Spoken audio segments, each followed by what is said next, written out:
6 വർഷം മുമ്പ് കാണാതായ വിജിലിനെ തിരഞ്ഞ് അവൻ തിരിച്ചു വരുമെന്ന് കാത്തു നിൽക്കുന്ന ഒരു കുടുംബം ഇന്നവരുടെ വീട്ടിലേക്ക് മരണവാർത്തയാണ് എത്തിയിരിക്കുന്നത്. 6 വർഷം മുമ്പ് കാണാതായ ആ മകൻ മരണപ്പെട്ടിരിക്കുന്നു. 3 സുഹൃത്തുക്കൾക്കൊപ്പം കോഴിക്കോട് എലത്തൂർ സ്വദേശിയായ വിജിൽ അവസാനമായി യാത്ര പോയി. പിന്നീട് അയാൾ ആ വീട്ടിലേക്ക് തിരികെ എത്തിയിട്ടില്ല.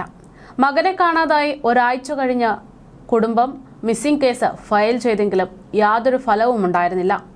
കഴിഞ്ഞ ദിവസം പഴയ ചില ഫയലുകൾ, ചില കേസുകൾ അത് റീഓപ്പൺ ചെയ്തതോടെയാണ് വിജിലിന്റെ തിരോധാനത്തിൽ ചുരുളഴിയുന്നത്. സുഹൃത്തുക്കൾക്കൊപ്പം കോഴിക്കോട് നഗരത്തോട് ചേർന്ന് കിടക്കുന്ന സരോവരം പാർക്കിലേക്ക് എത്തിയ വിജിലും സുഹൃത്തുക്കളും അമിത ഡോസ് അളവിൽ മയക്കുമരുന്ന് ഉപയോഗിച്ചിരുന്നു. വിജില് അമിത ഡോസിൽ മയക്കുമരുന്ന് ഉപയോഗിച്ചതോടെ മരണപ്പെട്ടു എന്നാണ് സുഹൃത്തുക്കൾ ഇപ്പോൾ പറയുന്നത്.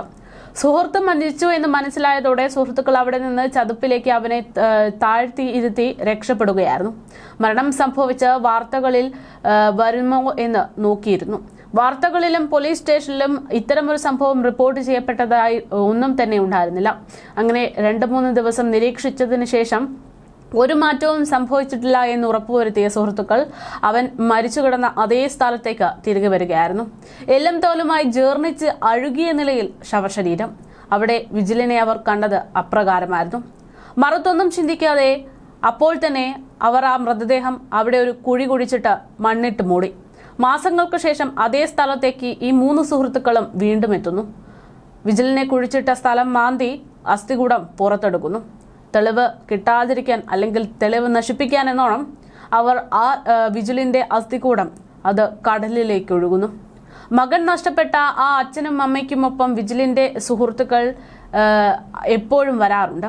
വിജിലിനെ അവർക്ക് ജീവനായിരുന്നു. വിജിലിനോളം അവർ ഇങ്ങനെ ചെയ്യുമെന്ന സ്വപ്നത്തിൽ പോലും കരുതിയില്ല എന്നാണ് വിജിലിന്റെ അച്ഛൻ ഇപ്പോൾ മാധ്യമങ്ങളോട് പ്രതികരിക്കുന്നത്. വിജിൽ നരഹത്യാ കേസിൽ പുറത്തുവന്ന പ്രതികളുടെ മൊഴികൾ വിശ്വാസയോഗ്യമല്ല എന്ന് ആ പിതാവ് പറയുകയാണ്. വിജിലിന്റെ അടുത്ത സുഹൃത്തുക്കളാണ് പിടിയിലായിട്ടുള്ള 2 പേരും. വിജിലിനെ കാണാതായപ്പോൾ ഇവർ അന്വേഷിച്ചിരുന്നു എന്നാണ് പറഞ്ഞിരുന്നത്. എന്നാൽ പ്രത്യേകിച്ചൊന്നും ലഭിച്ചിരുന്നില്ല. വിജിൽ നേരത്തെ ലഹരി ഉപയോഗിക്കുകയുമായിരുന്നില്ല എന്നും പറയുന്നു. വിജിലിന്റെ തിരോധാനവുമായി ബന്ധപ്പെട്ട് കുടുംബത്തെ തെറ്റിദ്ധരിപ്പിക്കാനും തെളിവുകൾ നശിപ്പിക്കാനും പ്രതികൾ ശ്രമിച്ചുവെന്നും പിതാവ് NP വിജയൻ പറഞ്ഞു. വളരെ ഞെട്ടലുളവാക്കുന്ന ഒരു റിപ്പോർട്ട് തന്നെയാണ് പുറത്തു വന്നിരിക്കുന്നത്. മനഃപൂർവ്വമല്ലാത്ത നരഹത്യയ്ക്ക് വിജിലിന്റെ സുഹൃത്തുക്കൾക്കെതിരെ കേസെടുത്തു. 2 പേരെ പോലീസുകാർ ഉടനടി തന്നെ പിടിച്ചു. ഒരാൾ ഒളിവിൽ കഴിയുകയാണ്. ഇത്തരത്തിലൊരു വാർത്ത പുറത്തു വരുമ്പോൾ അധികമാരും ശ്രദ്ധിക്കാത്ത 2 പ്രധാനപ്പെട്ട വിഷയമുണ്ട്. നമ്മുടെ നാട്ടിൽ എത്രമാത്രം ലഹരി വസ്തുക്കൾ ലഭിക്കുന്നു, അത് യുവതികൾ, ഈ ഒരു ചെറുപ്രായത്തിലുള്ള ആളുകൾ എങ്ങനെയൊക്കെ ദുരുപയോഗം ചെയ്യുന്നു എന്നുള്ള കാര്യം. രണ്ടാമത്തേത് സരോവരം പാർക്ക് എന്നുള്ളതാണ്. ഇന്ന് ചില മോഡികളൊക്കെ പിടിപ്പിച്ചുകൊണ്ട്, ചില ക്യാമറകളൊക്കെ സ്ഥാപിച്ചുകൊണ്ട് സരോവരം പാർക്ക് വലിയ രീതിയിൽ ശ്രദ്ധ നേടിക്കൊണ്ടിരിക്കുകയാണ്. ആ റീലുകളിലൊക്കെ നിറഞ്ഞു നിൽക്കുന്ന സ്ഥലമാണ്. പക്ഷേ കൂടിപ്പോയാൽ 1-2 വർഷം മുമ്പ് ആ സരോവരം പാർക്കിൽ കയറിയ ആളുകൾക്കറിയാം അവിടെ ഉണ്ടാകുന്ന ദ്രൂഹ മരണങ്ങൾക്ക് എത്രമാത്രം പ്രാധാന്യമുണ്ട് എന്ന്. കാരണം ഒരു യഥാർത്ഥ കാട് എന്ന് തന്നെ പറയേണ്ടി വരുന്ന ഒരു സ്ഥലമാണത്. സരോവരം പാർക്ക് സർക്കാർ നിയന്ത്രണത്തിലുള്ളത് തന്നെയാണ്. അതൊരു വിശ്രമ കേന്ദ്രം അല്ലെങ്കിൽ ഒരു വിനോദ മേഖലയായിട്ട് തന്നെയാണ് കരുതപ്പെടുന്നത്. പക്ഷേ അവിടെ എത്രമാത്രം ആളുകൾ കൃത്യമായിട്ട് അതിനെ ഉപയോഗിക്കുന്നുണ്ട്, ദുരുപയോഗം ചെയ്യുന്നുണ്ട് എന്നത് ഇവിടുത്തെ ഉദ്യോഗസ്ഥരും നാട്ടുകാരും തന്നെയാണ് മനസ്സിലാക്കേണ്ടത്. നമ്മൾ അവിടെ പോയി കഴിഞ്ഞാൽ പ്രധാനമായിട്ടും കാണുന്നത് ഈ പറയുന്നത് പോലെ ലഹരി പദാർത്ഥങ്ങൾ ഉപയോഗിക്കുന്ന ആളുകളും അല്ലെങ്കിൽ മറ്റ് ചില മോശമായിട്ടുള്ള രീതിയിൽ പലപ്പോഴും ചെറിയ കുട്ടികളെ അടക്കം അവിടെ കാമിതാക്കളായിട്ട് കാണുന്ന സാഹചര്യമുണ്ട്. കാമിതാക്കളായി കാണുന്നു എന്നത് തെറ്റൊന്നുമല്ല, പക്ഷേ മോശമായിട്ടുള്ള രീതിയിൽ, കാണാൻ പറ്റാത്ത രീതിയിലൊക്കെ പല സന്ദർഭങ്ങളിലും അവിടെ നിന്ന് ഇത്തരത്തിലുള്ള സാഹചര്യങ്ങൾ ഉണ്ടായിട്ടുണ്ട്. അപ്പോൾ പലപ്പോഴും ഈ സുഹൃത്തുക്കളൊക്കെ ചേരുമ്പോൾ സംസാരിക്കുന്ന, ആരും അറിയാതെ എവിടെയെങ്കിലും പോയിരിക്കണം എന്ന് പറയുമ്പോൾ പ്രധാനമായിട്ടും ചൂസ് ചെയ്യുന്ന ഒരു സ്ഥലം കോഴിക്കോട് സരോവരം പാർക്ക് തന്നെയാണ്. അപ്പോൾ അവിടെ കയറാൻ ടിക്കറ്റ് അടക്കമുണ്ട് എങ്കിൽ പോലും കൃത്യമായിട്ടുള്ള സുരക്ഷാ സംവിധാനങ്ങളോ അല്ലെങ്കിൽ ഒരു പാർക്കിൽ അവിടുത്തെ ഉദ്യോഗസ്ഥരും അധികൃതരും നടത്തേണ്ടുന്ന സുരക്ഷാ മാനദണ്ഡങ്ങളോ ഒന്നും തന്നെ ഈ സരോവരം പാർക്കിൽ ഉണ്ടായിട്ടില്ല എന്നുള്ളതാണ് ഇത്തരമൊരു കൊലപാതകത്തിന് സാഹചര്യം ഒരുക്കിയത് എന്ന് പറയുമ്പോൾ അത് ഇവിടുത്തെ ഭരണവ്യവസ്ഥയുടെ തന്നെ ഒരു വലിയ പിഴവ് തന്നെയാണ്. രണ്ടാമത്തേത് ഈ പറയുന്നത് പോലെ ലഹരി വസ്തുക്കളുടെ ഉപയോഗം അതെവിടെ നിന്ന് ലഭിച്ചു, എങ്ങനെ കിട്ടി എന്നതിനെ കുറിച്ചൊക്കെ തന്നെ അന്വേഷിക്കേണ്ടതുണ്ട്.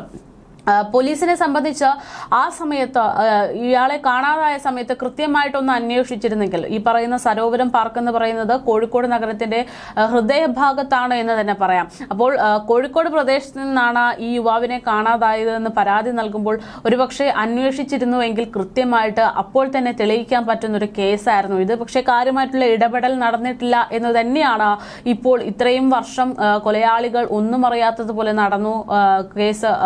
കേസ് എന്ന് പോലും ആരും അറിഞ്ഞില്ല എന്നതിന്റെ ഒരു കാര്യം പുറത്തു വരുമ്പോൾ വ്യക്തമാകുന്നത്. അതേസമയം മറ്റൊരു കാര്യം എന്ന് പറയുന്നത് ഈ സരോവരം പാർക്ക് ക്ലീൻ ചെയ്യാനും മറ്റുമായിട്ട് നിരവധി ഉദ്യോഗസ്ഥർ ജോലിക്കാരൊക്കെ അവിടെ ഉണ്ടാവും. പക്ഷേ അവർ പോലും ഇത്തരത്തിൽ ചീഞ്ഞളിഞ്ഞ സ്മെല്ല് മനസ്സിലാക്കിയില്ല, അല്ലെങ്കിൽ ഇങ്ങനെ ഒരു ചതുപ്പിൽ ഒരാളുണ്ട് എന്ന് മനസ്സിലാക്കിയില്ല എന്ന് പറയുമ്പോൾ അവിടെ എത്രമാത്രം കാര്യക്ഷമമായിട്ടാണ് പരിശോധനകൾ നടത്തുന്നത് എന്ന് തെളിയിക്കുന്നതാണ്. എന്തായാലും ഏറെ വിവാദമായിക്കൊണ്ടിരിക്കുന്ന ഒരു സ്ഥലം തന്നെയാണ് സരോവരം പാർക്ക്. ആ ഒരു സ്ഥലത്തിന് ഇപ്പോൾ ഈ അടുത്ത കാലത്തായിട്ട് AI ക്യാമറകളൊക്കെ സ്ഥാപിച്ചു എന്ന തരത്തിലുള്ള വാർത്തകളൊക്കെ പുറത്തു വന്നിരുന്നു. എന്താണ് അതിന്റെ വസ്തുത? ഈ പറയുന്നത് പോലെ നമ്മുടെ നിരത്തുകളിലൊക്കെ നിരവധി AI ക്യാമറകളൊക്കെ സ്ഥാപിച്ചുകൊണ്ട് കൊട്ടിഘോഷിച്ചുകൊണ്ട് സർക്കാർ ഉൾപ്പെടെ രംഗത്ത് വന്നിരുന്നു. പക്ഷേ പല ക്യാമറകളും പണിമുടക്കിലാണ് എന്നുള്ള റിപ്പോർട്ടുകളാണ് പുറത്തു വരുന്നത്. അങ്ങനെ ഇരിക്കുമ്പോൾ ഇനി ഈ പറയുന്നത് പോലെ സരോവരം പാർക്കിൽ സ്ഥാപിച്ചിരിക്കുന്ന ക്യാമറകൾ അത് ഏതൊക്കെ പ്രവർത്തിക്കും ഏതൊക്കെ പ്രവർത്തിക്കില്ല എന്നുള്ളത് ഒരു ചോദ്യമായിട്ട് മറുവശത്തുണ്ട്. ശരിക്കും പറയുകയാണെങ്കിൽ സരോവരം പാർക്കിനെ അടിസ്ഥാനപ്പെടുത്തി കൃത്യമായിട്ടുള്ള ഒരു അന്വേഷണം നടത്തിയാൽ ഇതിനേക്കാൾ ദാരുണമായിട്ടുള്ള പല കൊലപാതകങ്ങളും പല ആക്രമണങ്ങളും ചുരുളഴിഞ്ഞ് പുറത്തുവരും എന്നുള്ളതാണ് യാഥാർത്ഥ്യം. എന്തായാലും ആ ഒരു സ്ഥലവും അതിനൊപ്പം തന്നെ ഈ 3 സുഹൃത്തുക്കളുടെ കള്ളവും അത് രണ്ടും പൊളിഞ്ഞടുങ്ങുന്ന ഒരു സാഹചര്യമാണ്. ദുരൂഹതകൾ ഒഴിവായി ആ കേസ് പുറത്തേക്ക് വരികയാണ്. 6 വർഷം മുമ്പ് കാണാതായ യുവാവാണ് അമിത അളവിൽ ലഹരി കുത്തിവെച്ചതിനെ തുടർന്ന് മരണപ്പെട്ടു എന്നുള്ള റിപ്പോർട്ടുകൾ കോഴിക്കോട് നിന്ന് പുറത്തു വരുന്നത്. കോഴിക്കോട് നഗരത്തിലെ സരോവരം പാർക്കിന് സമീപത്തെ ചതുപ്പിലാണ് ഇയാളെ സുഹൃത്തുക്കൾ കെട്ടിത്താഴ്ത്തിയതെന്നാണ് വെളിപ്പെടുത്തൽ. 2019 മാർച്ച് 24-നാണ് വീട്ടിൽ നിന്ന് ബൈക്കിൽ പോയ ശേഷം കാണാതായ വെസ്റ്റ് ഹിൽ ചുങ്കം വേലത്തടിപ്പ് വീട്ടിൽ 6 വർഷം മുമ്പ് കാണാതായ യുവാവ് മരണപ്പെട്ടിരിക്കുന്നു എന്ന് റിപ്പോർട്ടുകൾ പുറത്തു വരുന്നത്. യുവാവ് അമിതമായ അളവിൽ ലഹരി കുത്തിവച്ചതിനെ തുടർന്നാണ് മരണപ്പെട്ടത് എന്നാണ് സുഹൃത്തുക്കൾ പറയുന്നത്. മൃതദേഹം കോഴിക്കോട് നഗരത്തിലെ സരോവരം പാർക്കിന് സമീപത്തെ ചതുപ്പിൽ കെട്ടിത്താഴ്ത്തിയെന്നും സുഹൃത്തുക്കൾ വെളിപ്പെടുത്തുന്നു. 2019 മാർച്ച് 24-ന് ശേഷം ബൈക്കിൽ പോയ ശേഷമാണ് ഇവരെ കാണാതാകുന്നത് എന്നാണ് വ്യക്തമാകുന്നത്. ഏകദേശം 29 വയസ്സായിരുന്നു മരണപ്പെട്ടപ്പോൾ വിജിലിനുണ്ടായിരുന്നത്. തെളിവ് നശിപ്പിക്കാൻ വേണ്ടി ചതുപ്പിൽ ഇയാളെ താഴ്ത്തി എന്നാണ് എരഞ്ഞിപ്പാലം കുളങ്ങരക്കണ്ടി മീത്തിൽ KK നിഖിൽ എന്ന് പറയുന്ന 35 വയസ്സുകാരനായിട്ടുള്ള സുഹൃത്തും അതുപോലെ തന്നെ വേങ്ങേരി തടമ്പാട്ട് താഴം ചെന്നിയാംപൊയിൽ ദീപേഷ് എന്ന് പറയുന്ന സുഹൃത്തും പോലീസിന് നൽകിയിരിക്കുന്ന മൊഴി. കേസിൽ ഉൾപ്പെട്ട 3 പേരിൽ 2 പേരെ എലത്തൂർ ഇൻസ്പെക്ടർ KR രഞ്ജിത്താണ് അറസ്റ്റ് ചെയ്തത്. കേസിലെ 2ാം പ്രതി പൂവാട്ടുപറമ്പ് സ്വദേശി രഞ്ജിത്ത് ഒളിവിലാണ് എന്നാണ് സൂചന. നരഹത്യ, സംഘം ചേർന്നുള്ള കുറ്റകൃത്യം, തെളിവ് നശിപ്പിക്കൽ, മൃതദേഹത്തോട് അനാദരവ് കാണിക്കൽ എന്നീ കുറ്റങ്ങളാണ് ഇപ്പോൾ ഈ 3 സുഹൃത്തുക്കൾക്കെതിരെ രേഖപ്പെടുത്തിയിരിക്കുന്നത്. വിജിലിന്റെ തിരോധാനം സംബന്ധിച്ച കേസിന്റെ അന്വേഷണത്തിനിടയിലാണ് പ്രതികളുടെ മൊഴി ലഭ്യമായിരിക്കുന്നത്. ഇലക്ട്രീഷ്യനായിട്ടായിരുന്നു വിജിൽ ജോലി ചെയ്തിരുന്നത്. പിതാവ് വേലത്തടിപ്പക്കൽ വീട്ടിൽ വിജയനാണ്. അദ്ദേഹം ആണ് ഇപ്പോൾ മക്കൾ ഇത്തരത്തിൽ ഇവർ ഒരു രീതിയിൽ പ്രവർത്തിക്കുമെന്ന് വിശ്വസിക്കാൻ പോലും പറ്റുന്നില്ല എന്നുള്ള രീതിയിൽ പ്രതികരിച്ചിരിക്കുന്നത്. 4 പേരും നേരത്തെ തന്നെ ലഹരി മരുന്ന് ഉപയോഗിക്കുന്നവരാണ് എന്നാണ് സൂചന. സരോവരം പാർക്കിന് സമീപത്തെ ഒഴിഞ്ഞ പറമ്പിൽ വെച്ചാണ് സംഭവ ദിവസം 4 പേരും ഒരുമിച്ച് ലഹരി മരുന്ന് ഉപയോഗിച്ചിരുന്നത്. നിഖിലാണ് വിജിലിന് ലഹരി മരുന്ന് കുത്തിവെച്ചത്. തുടർന്ന് 4 പേരും ഏറെ നേരം മഴങ്ങി കിടക്കുകയായിരുന്നു. രാത്രിയിൽ വിജിലിനെ വിളിച്ചുവെങ്കിലും അവൻ എഴുന്നേൽക്കാതെ വന്നു. വിജിൽ മരിച്ചുവെന്ന് മനസ്സിലാക്കിയതോടെ മൃതദേഹം അവിടെ തന്നെ ഉപേക്ഷിച്ച് 3 പേരും വീടുകളിലേക്ക് മടങ്ങുകയായിരുന്നു. പിറ്റേന്ന് ഇതേ സ്ഥലത്ത് തിരിച്ചെത്തി 3 പ്രതികളും ചേർന്ന് മൃതദേഹം സമീപത്തെ ചതുപ്പിൽ താഴ്ത്തുകയായിരുന്നു. റെയിൽവേ സ്റ്റേഷനിൽ പ്രതികൾ ഉപേക്ഷിച്ച വിജിലിന്റെ ബൈക്ക് ഇതുവരെ കണ്ടെത്താനും ആയിട്ടില്ല എന്നുള്ളതാണ് യാഥാർത്ഥ്യം. ബാംഗ്ലൂരുവിലെ സ്വകാര്യ കമ്പനിയിൽ ജോലി ചെയ്തു വരുന്ന നിഖിലിനെ അവിടെ വച്ച് ഞായറാഴ്ചയാണ് പോലീസ് കസ്റ്റഡിയിലെടുത്തത്. ചോദ്യം ചെയ്യലിൽ ഇയാൾ കുറ്റം സമ്മതിച്ചു. ദീപേഷിനെ എലത്തൂർ സ്റ്റേഷനിലേക്ക് വിളിച്ചു വരുത്തുകയായിരുന്നു.